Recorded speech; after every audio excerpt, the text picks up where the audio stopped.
there, it's Sandra here from Create in Spain, and I am doing iris cards again. I've been working on the file that I published the other day and I've just been refining it a bit. So I now have my three what I call sausages. I've altered the diameter of them here just a little bit to make them slightly wider. I think they're a better fit now. And I've altered the tab just a little bit in the way of shape. Now the next bit I altered was this base piece. Instead of having separate spokes on another ring, I thought, why can't I just put them on this base ring, which is what I've done, and I've cut it down to 3 because I found 5 was too many. The other part, which is the one that you use to twist, I have put a chunky stalk on, which I'm trying out in this particular version because it may be a little more stable, a little stronger than the version I already had. And then we have what is a plain ring. Ignore those little holes on there. They won't be in the file when I publish it. This was just a cutout that I'd done previously and it still had the holes in.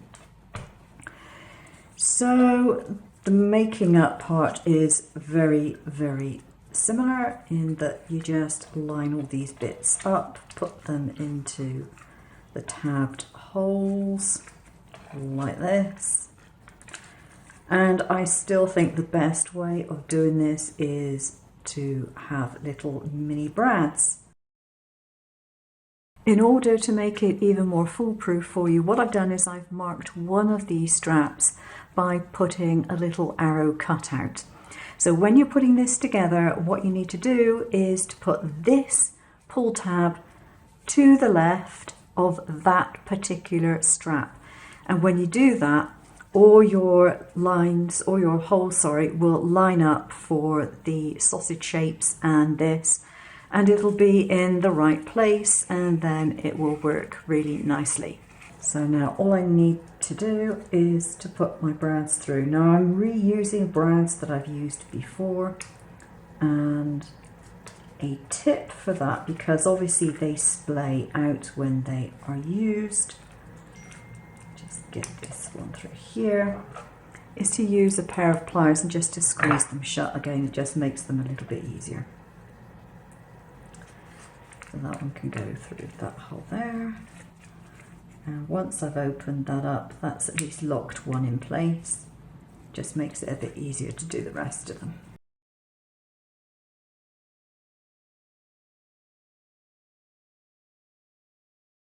So I can now grab hold of this and rotate that, and my iris will work. So the only thing to be done after this is, whoops, that one came out, as it will when they're not all put together and clamped in place. There we go. I'm going to open it right out like that. Put what will be my plain ring with no holes in it at all over the top, doesn't make any difference. And then just wrap these around to close it up and to keep things in place. A little bit of glue on the end here. You don't want it too tight, because if it's too tight it'll interfere with the rotation. And make sure it's all lined up nicely. A little bit of glue.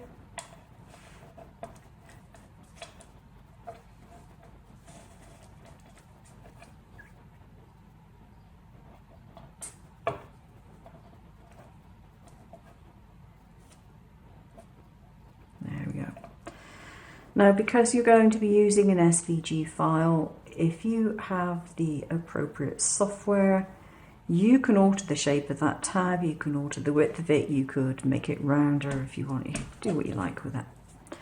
So there's the back. If you're going to glue it onto something, which I'm assuming you will, make sure to avoid these areas, just put the glue in between there. And I can now close it up and open it quite happily. And this one is actually a little more stable, I think, than the last one I did as well.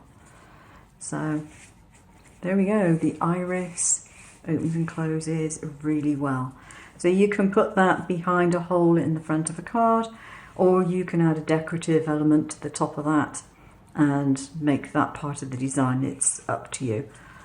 But you can put it into your card without any problem whatsoever. What you might want to do when you're putting it onto a card is use foam pads to attach it. That will just raise this off of the card very slightly so that, you know, there's less friction between that and the base of the card. But to be honest, is it going to be a problem? I doubt it. Very much doubt it.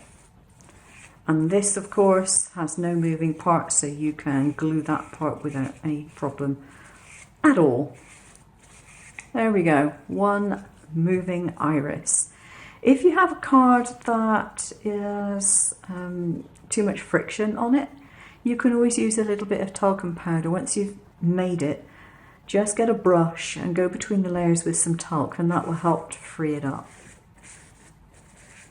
So that's working perfectly well. Job done. I will probably do some different irises in the future. I'm having a look at an iris calculator that someone has made, and I'm going to be testing that out and see how that does for designing the irises. And at some stage, I think I might even make some with the 3D printer, or possibly even with a CNC. I think that's got possibilities. But that is it for the moment. Thanks for watching. Take care now. Bye-bye.